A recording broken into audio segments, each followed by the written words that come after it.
Pemirsa, sejauh yang kita pahami bersama bahwa saat ini pemerintah Provinsi Jawa Timur ternyata punya dua tantangan besar yang perlu dicermati bersama dan kemudian perlu juga diawasi oleh Komisi C DPRD Jawa Timur, terutama terkait dengan Undang-Undang HKPD tadi, di mana mempengaruhi pendapatan pajak di Jawa Timur sendiri. Dan yang kedua adalah mengenai kinerja BUMD yang dirasa kurang optimal begitu, dan dividennya juga kurang optimal diterima oleh pemerintah Provinsi Jawa Timur.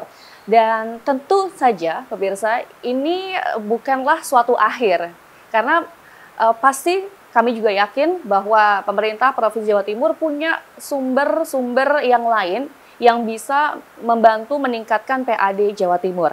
Nah, Komisi C di DPRD Jawa Timur ini diminta untuk mendorong pemerintah provinsi untuk melakukan inovasi dan juga optimalisasi potensi pendapatan daerah dari berbagai sektor, alias diversifikasi pendapatan begitu ya.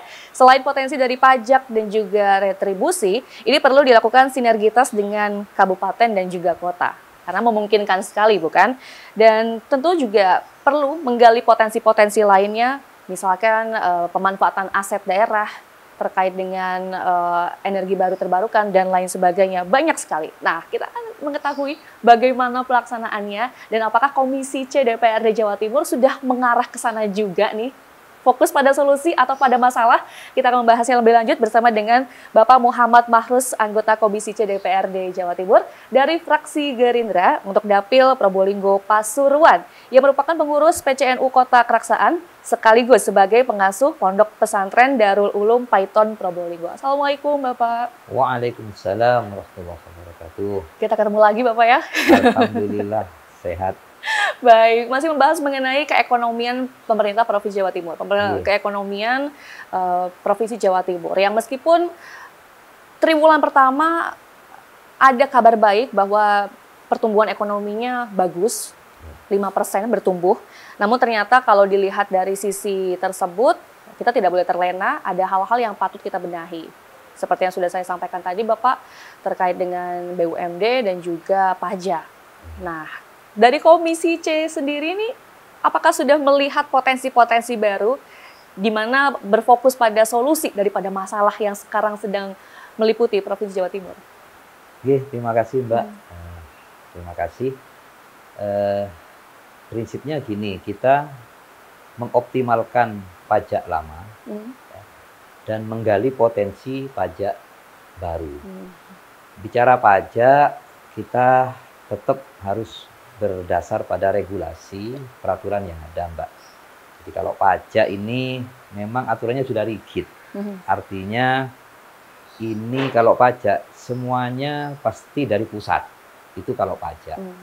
Bedanya kalau retribusi itu tarif, model-modelnya itu bisa menyesuaikan daerah, kita bisa bikin perda. Tapi kalau pajak itu memang sudah ada pembagian yang rigid, ya, yang jelas mana pajak pusat, mana pajak provinsi, mana pajak kota dan kabupaten. Maka ketika berbicara pajak, memang ya kita mengacu kepada aturan yang ada.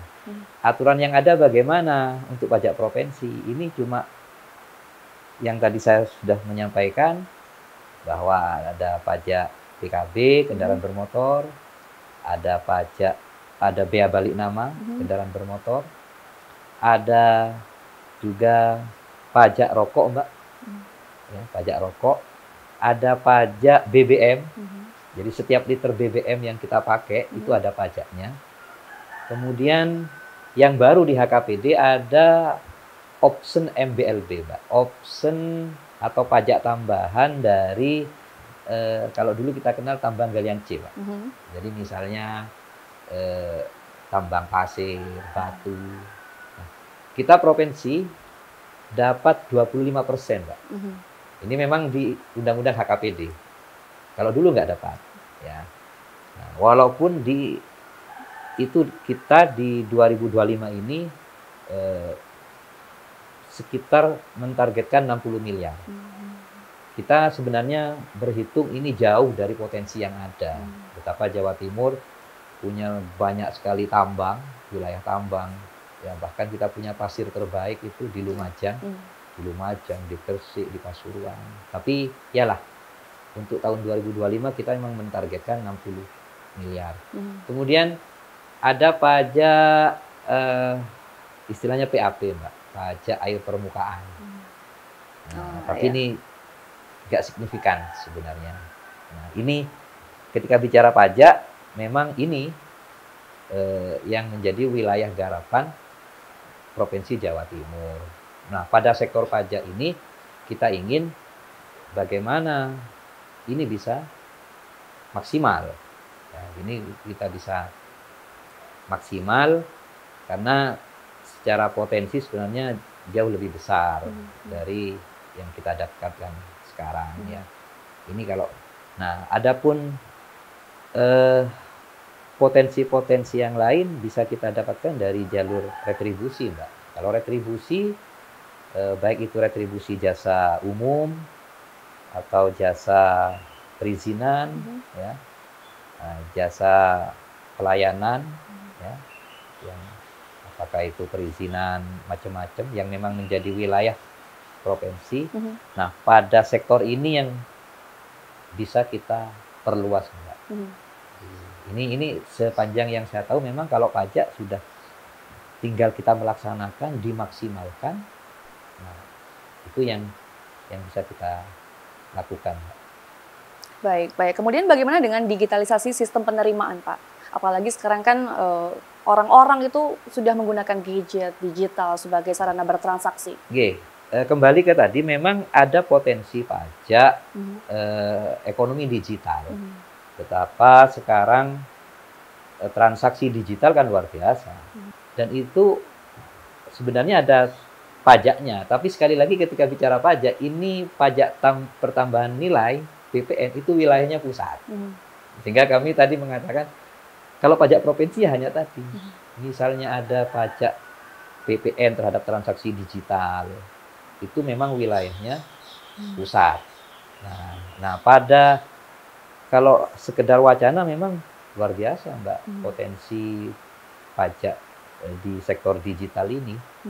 Ya, cuma provinsi, karena ini bukan wilayah kita, kita tidak terlalu banyak menggali potensi ini, Mbak. Baik, baik. Terkait dengan peningkatan aset daerah, ini juga ternyata ada beberapa diversifikasi yang barangkali bisa jadi masukan dari Komisi C DPRD Jawa Timur untuk disorot juga nih, atau untuk dilirik gitu, Pak. Karena ternyata pemanfaatan aset daerah di Jawa Timur, nah itu ternyata masih belum optimal juga nih katanya, Pak. Bagaimana kemudian Komisi C DPRD Jawa Timur ini melihat peluang ini dan bisa mengoptimalkannya ke depan? Betul, Mbak. Salah satu yang kita juga konsen dalam rangka meningkatkan PAD adalah bagaimana memaksimalkan aset Pemprov yang ini luar biasa besar. Apakah itu aset yang dimiliki oleh OPD, ya, oleh dinas-dinas terkait, apakah itu berupa gedung, berupa tanah, itu luar biasa. Dan alhamdulillah Pemprov Jawa Timur, ya, itu sudah melakukan inventarisasi ya, terhadap aset-aset itu, dan sebagiannya sudah ditawarkan memang. Jadi kita punya, kalau nggak keliru, sewa apa gitu loh. Ada di satu yang situs milik Bapenda, yang di situ menampilkan aset-aset milik Pemprov yang sudah siap untuk digunakan, ya, untuk disewa misalnya. Nah, memang pada pemanfaatan aset ini kita terus terang belum maksimal. Pada inventarisasinya saja masih sangat banyak aset-aset kita yang belum terlindungi, Mbak. Sehingga kadang ada kasus misalnya tiba-tiba aset Pemprov diserobot orang, dipakai orang. Karena kadang secara pencatatan itu tidak semuanya masih tercatat dengan baik, Mbak. Ini kita Komisi C mendorong bagaimana semua aset-aset Pemprov yang khususnya bisa digunakan untuk menambah PAD itu betul-betul tercatat rapi, kemudian bisa diakses dengan mudah oleh masyarakat, sehingga misalnya kita orang Probolinggo, aset Pemprov yang ada di Probolinggo apa saja yang bisa kita gunakan. Oh, kita bisa lihat misalnya di websitenya. Ini sudah ada sebenarnya, walaupun masih sedikit yang terupload di website itu.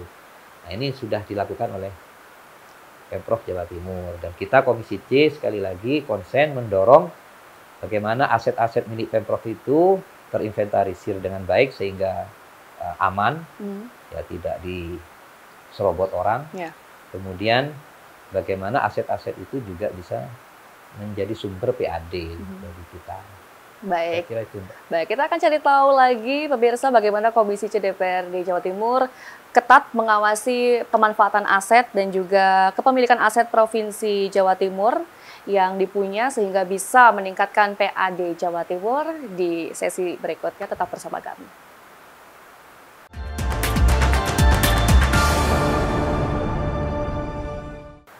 Kalau bicara soal pemanfaatan aset daerah di Provinsi Jawa Timur, aset Provinsi Jawa Timur ini banyak sekali, bahkan berpotensi meningkatkan PAD di Jawa Timur dengan jumlah yang besar begitu. Tapi ternyata masih belum bisa dioptimalkan dengan baik karena satu dan lain hal. Nah, saya akan tanya lagi nih Pak. Satu dan lain hal selain inventaris dan juga proses pendataan aset daerah. Ini kira-kira apalagi yang dirasa kayaknya ini nih tantangan kita ke depannya tentang pemanfaatan aset daerah? Ya, tentu tadi soal pendataan, ya itu memang masih kurang lah, masih kurang. Kemudian dari ya menginformasikan aset-aset itu, karena begini Mbak, kalau aset yang dimiliki oleh OPD, kita memang di Komisi C kita juga bermitra dengan semua OPD. Mitra kita Komisi C itu sebenarnya cuma 3 Mbak. Kita dengan Bapenda, BPKAD, dan DPMTSP. Jadi kita berkait dengan soal investasi juga, kemudahan dalam berinvestasi, dalam perizinan, itu DPMTSP itu mitra kita Mbak. Nah, cuma kita di Komisi C juga bermitra dengan semua OPD penghasil.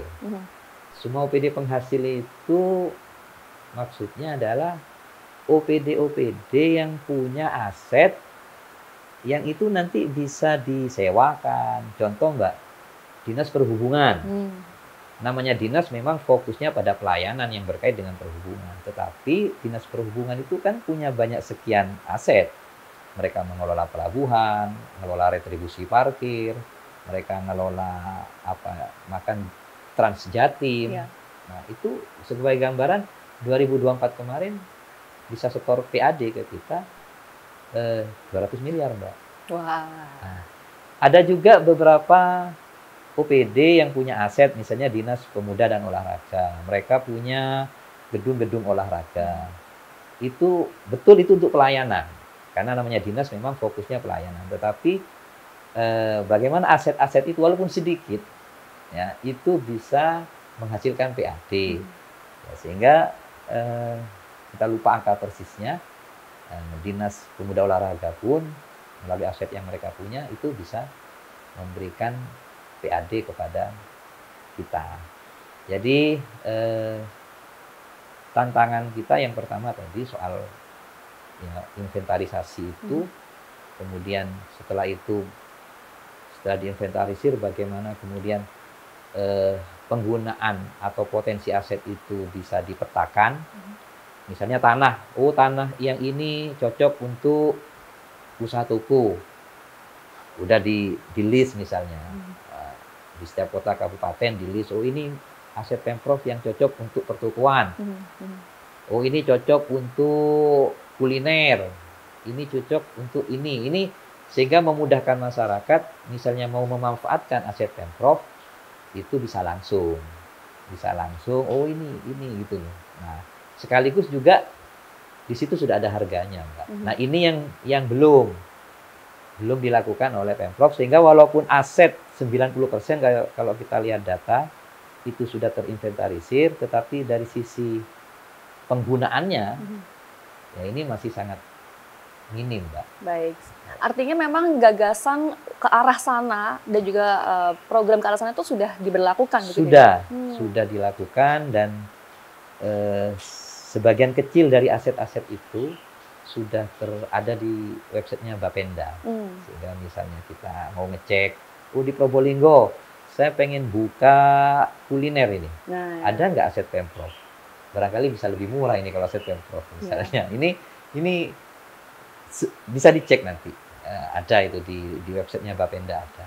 Nah nih, Sultan-Sultan Probolinggo dan Pasuruan yang mau sewa aset Pemprov, boleh banget ya Pak ya. Bisa langsung dicek di websitenya Bapenda nih. Nanti kalau misalkan, Pak, ada yang ngadu ke Bapak gitu, Pak, ini kok nggak update? Nah, lapor saja langsung ke Pak Mahrez begitu ya, biar segera didorong begitu update informasinya. Berarti ada tiga tantangan ya yang sedang dihadapi terkait dengan pemanfaatan aset daerah Provinsi Jawa Timur, inventaris, potensi aset, kemudian informasi value-nya tadi itu ya, benar. Untuk memudahkan investor-investor untuk datang ke sini bekerja sama dan juga berkolaborasi. Ini tentu saja pemirsa akan juga membuka peluang terkait dengan kerjasama dengan swasta dan pemerintah pusat ataupun rekan-rekan kita sesama kota kabupaten di samping-sampingnya gitu Pak ya, kota kabupaten tetangga. Betul, Mbak. Begitu itu bisa jadi potensi juga begitu kan ya Pak? Benar. Kita juga kemarin malah mendorong kepada Pemprov umpama aset-aset yang ada itu udah ditawarkan untuk disewa nggak laku-laku. Daripada nganggur, bisa itu dimanfaatkan, dikerjasamakan dalam bentuk apalah untuk perekonomian yang sifatnya tidak sewa. Itu secara regulasi memungkinkan, Mbak. Daripada nganggur. Misalnya ada organisasi-organisasi kemasyarakatan yang ingin menggunakan aset Pemprov itu, apakah berupa gedung, apakah berupa... Nah, kita memang dari awal ini harus menjadi sumber PAD. Tapi ketika memang lama nganggur, ada aset, kita punya gedung potensial di Jalan Pantura, bisa dicek nanti.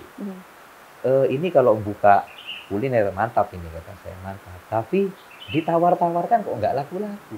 Saya tanya, apa terlalu mahal ini? Oh enggak Pak, ini udah pakai harga miring kita. Tapi kok nggak laku-laku.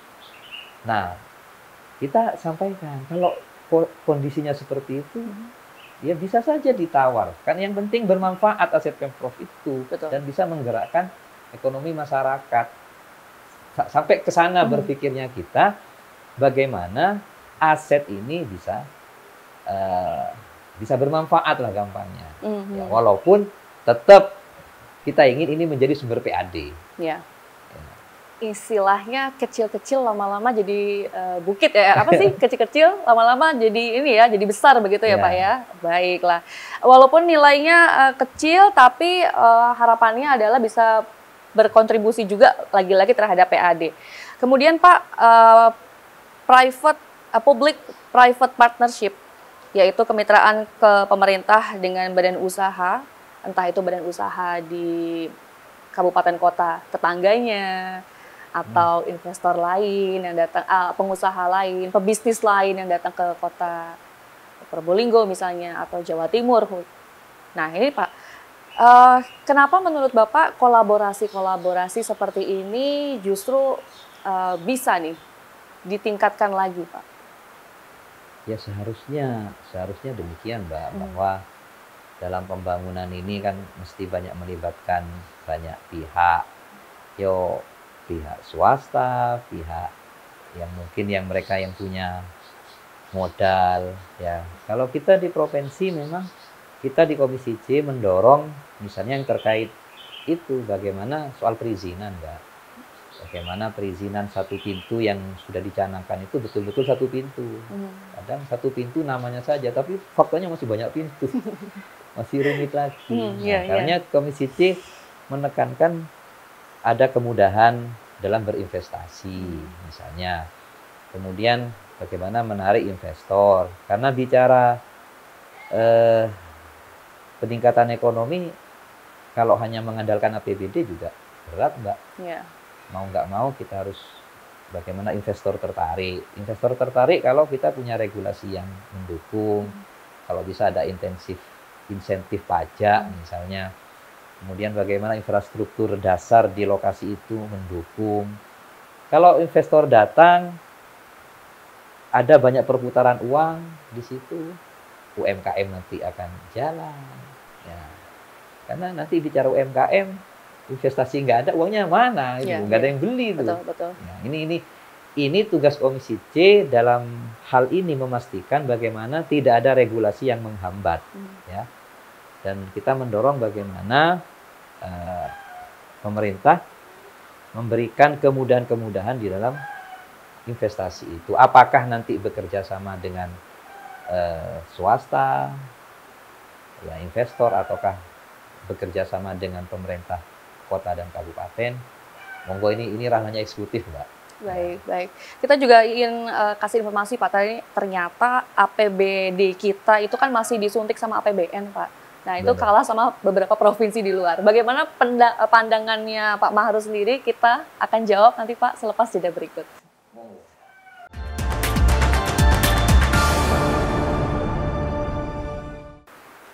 Kembali lagi pemirsa, bahwa banyak sekali potensi-potensi yang bisa digali sebagaimana yang sudah disampaikan oleh Pak Mahrus tadi ya, untuk meningkatkan PAD Provinsi Jawa Timur.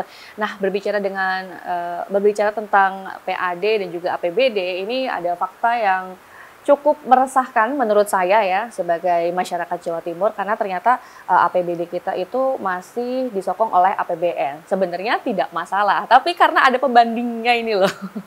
Karena ada beberapa provinsi yang istilahnya sudah bisa berdikari lah dengan APBD-nya sendiri. Kalau menurut Pak Mahrus sendiri seperti apa nih, Pak?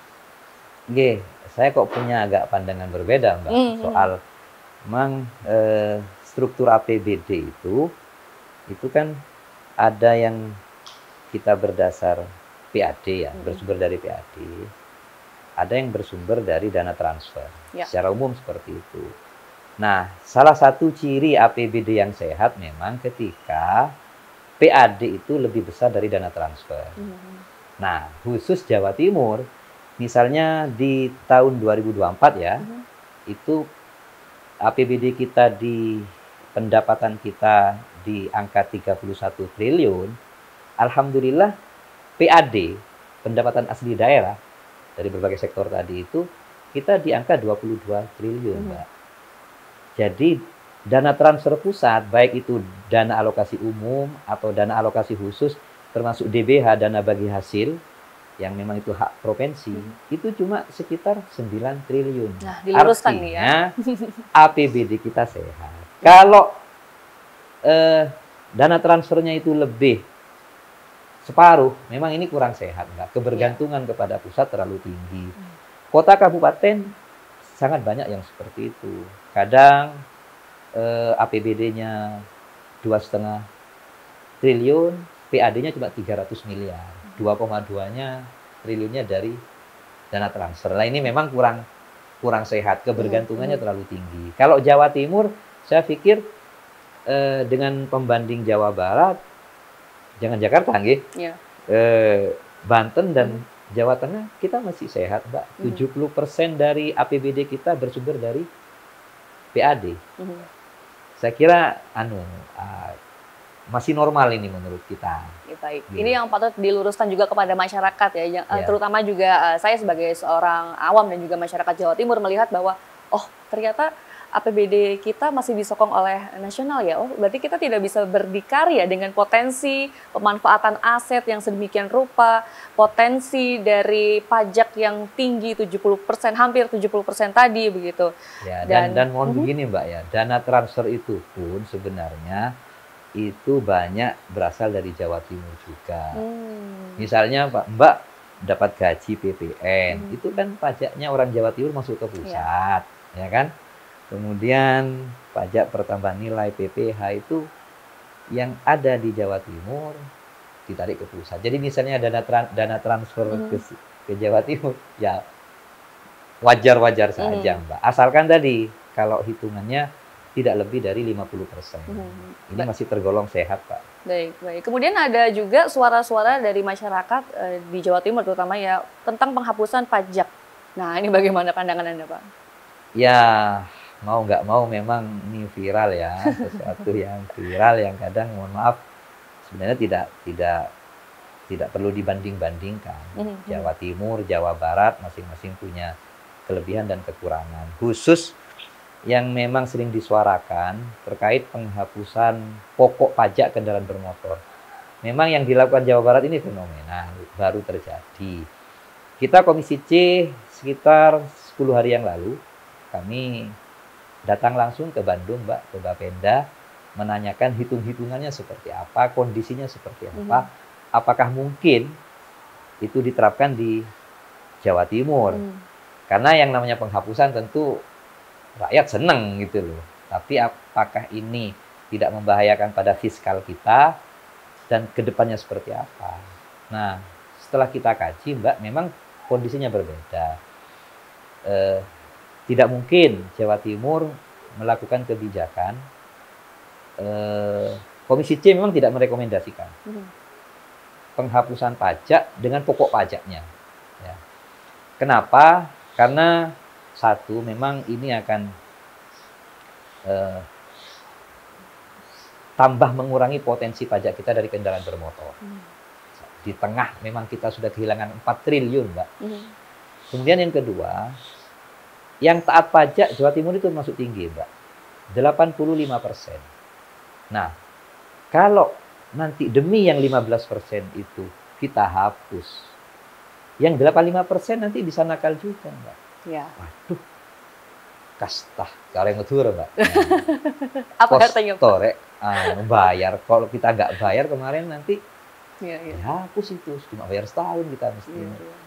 Kita khawatir nanti 2005, 2006 orang nggak bayar. Terus nunggu 2008 lah. Barangkali ada penghapusan pajak lagi. Nah, ini kekhawatiran yang masuk akal, Mbak. Karena untuk pemutihan saja, itu ditunggu. Pemutihan untuk penghapusan denda pajak saja, itu ditunggu sama masyarakat. Sampai ada lagi berikutnya. Iya, apalagi ini kalau tanpa ada kajian serius, bagaimana psikologi orang nanti ke depannya terkait ketaatan pada pajak. Jangan nanti kita 15% ini diistimewakan, yang 85% yang taat juga ini justru menyesal nanti, merasa menyesal gitu. Karenanya yang kita dorong satu, terkait ini ada insentif pajak untuk kalangan tertentu. Bisa saja nanti untuk sepeda motor. Karena sama, Mbak, semangatnya Provinsi Jawa Timur sama, bagaimana di tengah kondisi ekonomi yang mungkin ya agak berat bagi masyarakat bawah, kita bisa meringankan pajak.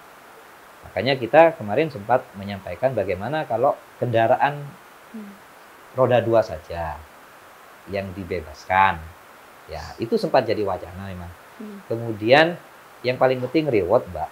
Yang bagaimana yang 85% yang sudah taat ini bisa mendapat bonus, bisa mendapat apa ya? Ya semacam diskon lah. Atau apa. Tapi realisasinya seperti apa? Masih belum? Yang kita dengar kemarin misalnya yang bayar tepat waktu itu ada undian umroh misalnya. Ada 16 paket katanya kemarin.